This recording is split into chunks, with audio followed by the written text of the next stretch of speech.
झारखंड एक गरीब एक राज्य है, तो आप किसी गरीब की थाली को देखिए और उससे पूछे कि आज चावल के लिए तुमको क्या भाव देना पड़ रहा है, तो आपको बताएगा कि चावल आज आपको मुफ्त मिल रहा है, दाल भी आपको बहुत कम दाम में मिल रही है, बहुत मुफ्त मिल रही है आपको। अगर आप देखें कि सब्जी जो पहले 10-15 रुपए की मिला करती थी, आप जाकर हाट में, बाजार में, हाट में लिया करते थे, आज भी वो सब्जी 8 साल के बाद आपको जो 10-15 रुपए की मिल रही थी, ज़्यादा 15-20 रुपए की मिलती है सीजन में। कहाँ सब्जी का दाम बढ़ा है? आप अंडा का दाम देख लें, आप आटा का दाम देख लें, दूध का दाम देख लें, हर वस्तु पे जो कंट्रोल इस सरकार का रहा है वो अतुल्य रहा है और अकल्पनीय रहा है। आपके समय ये बिल्कुल नहीं हो पाया। तो आज गरीब की थाली आंकड़ों से नहीं साथियों, आंकड़ों से नहीं, आज वो गरीब की थाली जो है वो वस्तुओं से भरी है, उसका पेट उनसे ही भरा जा रहा है, वो हम लोग भर रहे हैं। ये वास्तविकता है। आपको पसंद नहीं आई, आप महंगाई ढूंढ रहे हैं, आपको महंगाई मिल ही नहीं रही है क्योंकि महंगाई है ही नहीं।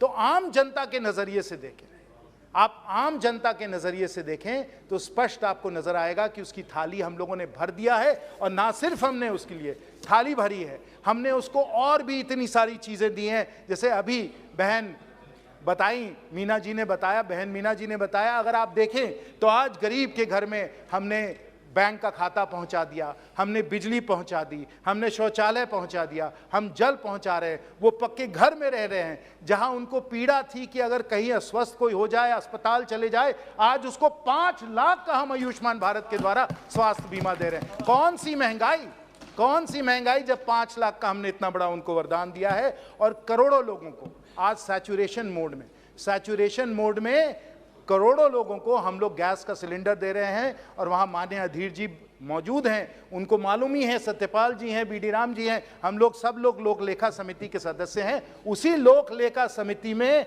CAG के द्वारा बहुत गंभीरता से जांच हुई, बड़ी महीनता से जांच हुई और उन्होंने हमें बताया कि जो उज्ज्वला योजना है उसके तहत जहां किसी को कोई गैस सिलेंडर नहीं मिल रहा था, सबको लगभग गैस सिलेंडर मिल चुका है। और आम तौर पे 3 या 4 सिलेंडर हर वर्ष लिए जा रहे थे। जिसके पास कुछ नहीं था आज 3-4 गैस सिलेंडर। आप कह रहे थे, वहां कल्याण बैनर्जी साहब कह रहे थे कि वो अलमारी में बंद है।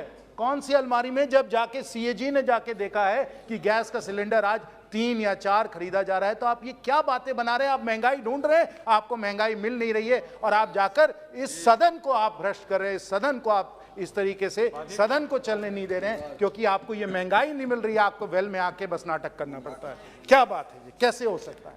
और मैं एक और बात इसमें जोड़ना चाहूंगा कि अगर आज गरीब को महंगाई नहीं महसूस हो रही है, वो इस कारण है क्योंकि माननीय प्रधानमंत्री जी की दूरदर्शी सोच के कारण। जरा सोचिए कि कितना उन्होंने इस पे ध्यान दिया कि जैसे वो आए, और ये मेरा सौभाग्य था, उस समय मैं वित्त मंत्रालय में था, कि हम लोगों ने 15 अगस्त को माननीय प्रधानमंत्री जी ने घोषणा की कि हर घर को हम लोग जन धन के खाते से हम लोग जोड़ देंगे। और गणतंत्र दिवस में 26 जनवरी में 15 अगस्त से लेकर 26 जनवरी तक हम लोगों ने सबको बैंक का खाता दे दिया। और गरीबी को हम लोग इसके द्वारा मिटा रहे हैं। आपने 27 करोड़ की बात की। जब कोविड का समय आया तो हम लोगों ने जन धन के द्वारा सबके बैंक के खाते में हम लोगों ने पैसे पहुंचा दिए। और जो लोगों को पैसे मिलते नहीं थे, आपके ही नेता ने ऐतिहासिक उनका वाक्य है कि 85%, 85% लीकेज होता था। आज के समय लीकेज ही नहीं होता है। जो उनको लाभ मिलने चाहिए वो लाभ मिल रहे हैं क्योंकि पहले ही हम लोगों ने DBT हम लोगों ने बना दिया, जन धन को हम लोगों ने दिलवा दिया और इस जैम ट्रिनिटी के माध्यम से महंगाई से हम लोगों ने जनता को सुरक्षित रखा है, उनके लिए कवच बना दिया है। ये हम लोगों की दूरदर्शी सोच थी। और जब आपदा आई, कोविड की आपदा आई, मेरे विपक्ष के मित्रों को मैं बताना चाहूंगा, हम लोगों के पास वो इंफ्रास्ट्रक्चर था, हम लोगों के पास वो फाइनेंशियल सिस्टम था कि हम हर कोई को इस कवच के द्वारा हम सुरक्षित रख सकें। इसलिए तो आप जब महंगाई ढूंढेंगे, आपको गरीबों के बीच, आम जनता के बीच नहीं मिलेगी क्योंकि उन्हें हम आज माननीय प्रधानमंत्री जी के साहसिक और निर्णायक नीतियों के कारण आज हम लोग उन्हें सुरक्षित रख रहे हैं। और ये मैं आम जनता के नजरिए से बता रहा हूं, किसी गरीब की थाली के नजरिए से बता रहा हूं, उस दृष्टिकोण से बता रहा हूं। लेकिन हमारे विपक्ष के कई ऐसे साथी हैं जो बड़ी बड़ी बातें करते हैं, आंकड़ों को लाते हैं, IMF की आंकड़े लाते हैं और सबके आंकड़े लाकर हम लोगों को बताते हैं। अगर हम इन आंकड़ों को देखें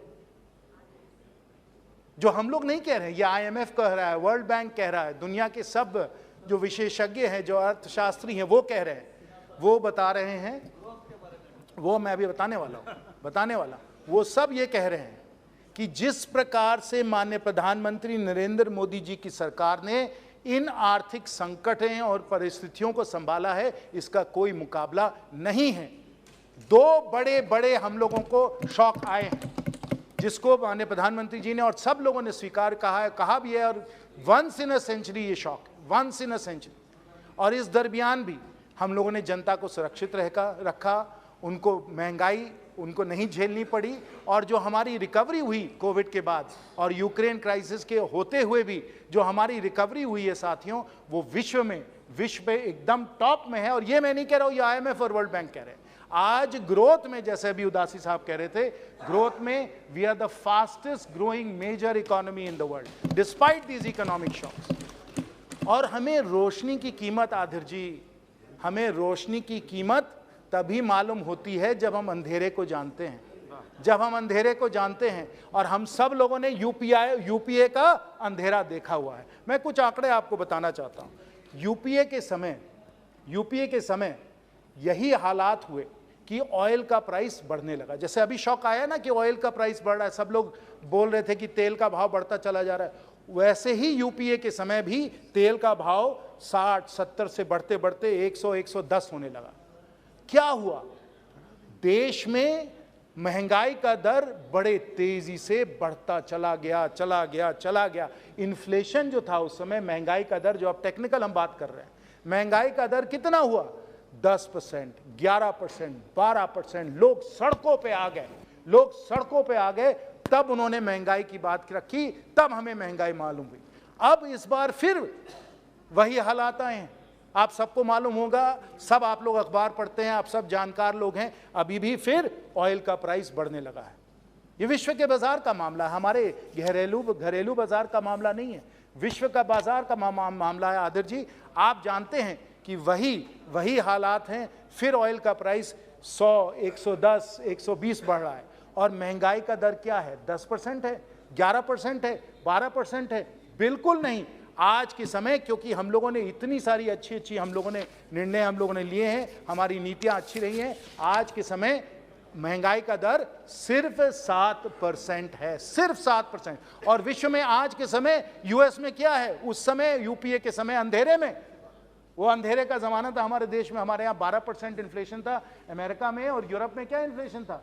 2%, 1%, 3%। आज वहीं यूरोप में और वहीं यूएस में इन्फ्लेशन क्या है? 8%, 9%, और हम उनसे कम है, हम 7% है। ये आपको यूपीए की अंधेरे को और एनडीए के रोशनी को साफ दर्शाता है। साफ कुशलता क्या है, योग्यता क्या है, ये आंकड़े आपको बता रहे हैं। मैंने थाली की भी बात की, मैंने आंकड़ों की भी बात की, थाली की भी बात की, आंकड़ों की भी बात की, क्योंकि आपको महंगाई आप जहां भी ढूंढेंगे, थाली में ढूंढेंगे, आंकड़े में ढूंढेंगे, आपको नहीं मिलेगी। ये सिर्फ आप चाहते हैं। और क्यों? कई नीतियां थी, हमने ड्यूटी कम किया, हमने एडिबल ऑयल पे ड्यूटी कम की, हमने सोयाबीन पे ड्यूटी कम की, हमने पेट्रोल डीजल का एक्साइज टैक्स हम लोगों ने घटाया, बड़ी सारी हम लोगों ने नीतियां अपनाई, बहुत सारे हम लोगों ने साहसिक कदम लिए, ठोस कदम लिए, तब जाकर ये महंगाई पे हम लोग कंट्रोल पर आ पाए हैं। जो आप यूपीए सरकार में नहीं कर पाए, वो हम लोगों ने करके आपको दिखाया है। ये करके आपको दिखाया है। और जो ग्रोथ की बात हो रही है, आज ही मैं सब विपक्ष के साथियों को उनका ध्यान आकर्षित कराना चाहता हूं कि आज ही जीएसटी के आंकड़े आए हैं।